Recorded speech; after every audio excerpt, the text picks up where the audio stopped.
ইয়া আইয়ুহাল্লাযীনা আমানু কুতিবা আলাইকুমুস সিয়ামু কামা কুতিবা আলাল্লাযীনা মিন ক্বাবলিকুম লাআল্লাকুম তাত্তাকুন। আল্লাহ পাক রব্বুল আলামিন বলেন, ও ঈমানদারগণ, আমি আল্লাহ পাক রব্বুল আলামিন তোমাদের উপর রোজা ফরজ করেছি যেমনি ভাবে তোমাদের পূর্ববর্তীদের উপর আমি রোজা ফরজ করে দিয়েছিলাম। বড় করে বলি সুবহানাল্লাহ।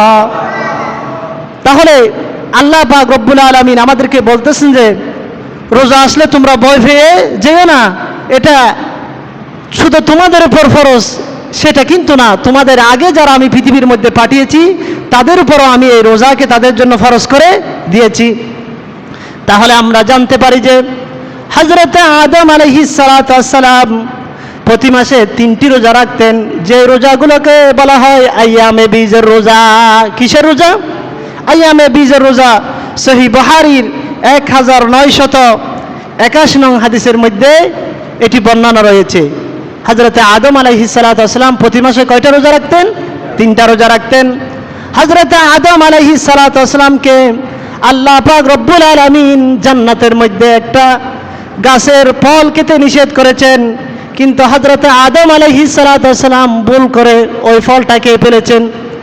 ওই ফলটা খাওয়ার পরে আল্লাহ পাক রব্বুল আলামিন আদম আলাইহিস সালাতু ওয়াস সালামকে জান্নাত থেকে বের করে দুনিয়ার মধ্যে পাঠিয়ে দিলেন।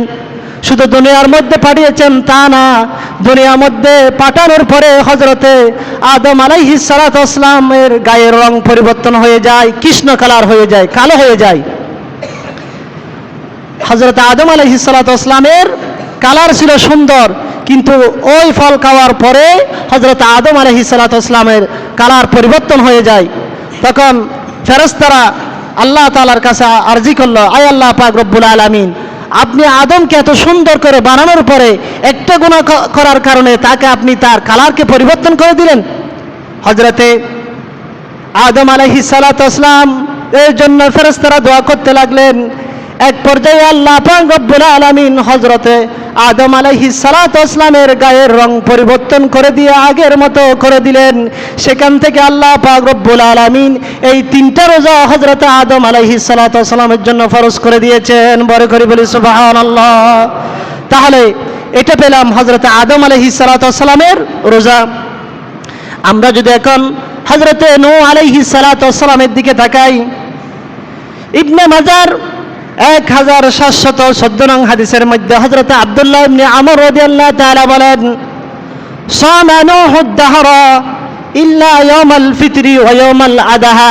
হযরত নূহ আলাইহিস সালাতু ওয়াস সালাম ঈদুল আযহা আর ঈদুল ফিতর ছাড়া সারা বছর রোজা রাখতেন। বড় করে বলি সুবহানাল্লাহ।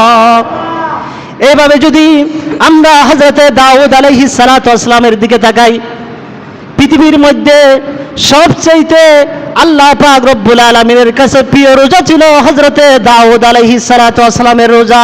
বড় করে বলি সুবহানাল্লাহ।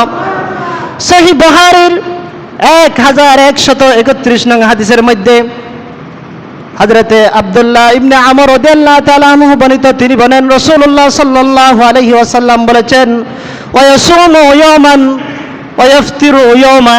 হযরতে আদম আলাইহিস সালাতু হযরতে দাউদ আলাইহিস সালাতু ওয়াস সালাম একদিন রোজা রাখতেন, মাঝখানে একদিন গ্যাপ দিতেন, আবার একদিন রোজা রাখতেন, আবার মাঝখানে একদিন রোজা রাখতেন।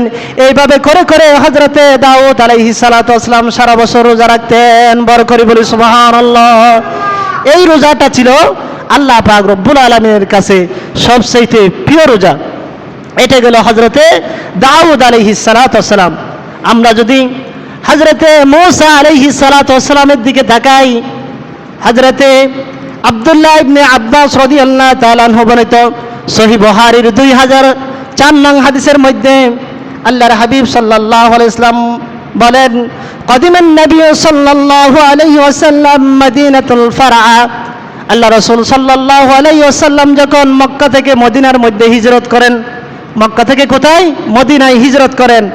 ফারআ দেখতে পেল ইয়াহুদা তাসুমু ইয়াউমা আশুরা।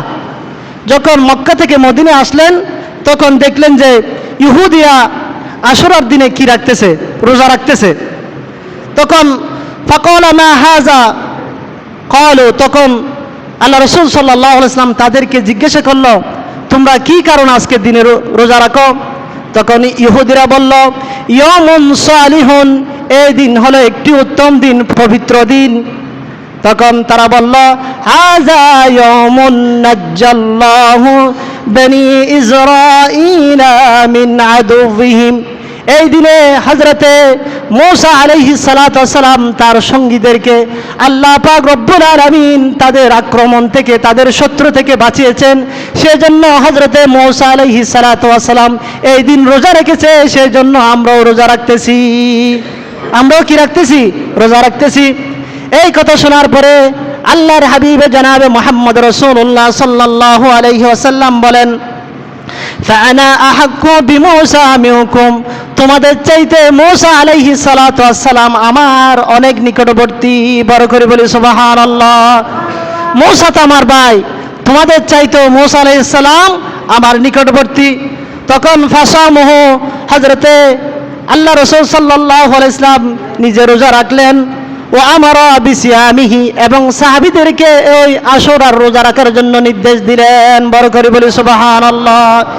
এইভাবে আমরা দেখতে পাই যে প্রতিটি নবীর উপর আল্লাহ পাক রব্বুল আলামিন এই রোজাকে ফরজ করে দিয়েছেন। আমরা যদি হযরতে ঈসা আলাইহিস সালাতু ওয়াস সালামের সময়ের দিকে তাকাই, ঈসা আলাইহিস সালাম নাম শুনেছেন?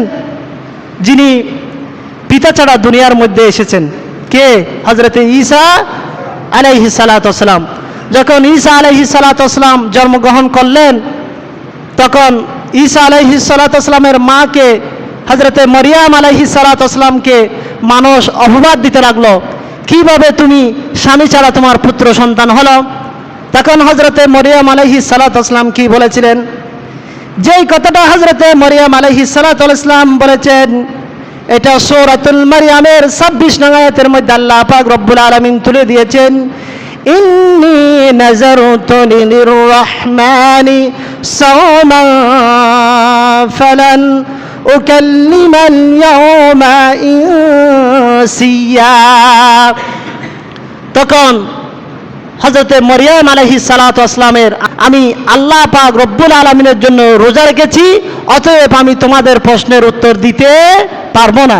তখনকার সময়ে রোজা ছিল, রোজা রাখলে কি করা যায় না? কথা বলা যায় না। সেই জন্য আমরা এখান থেকে বুঝলাম যে যুগে যুগে ধরে এইভাবে আল্লাহ পাক রব্বুল আলামিন প্রতিটি উম্মতের জন্য এই রোজাকে ফরজ করে দিয়েছেন, শুধু আমাদের জন্য এই রোজাকে ফরজ করেন নাই।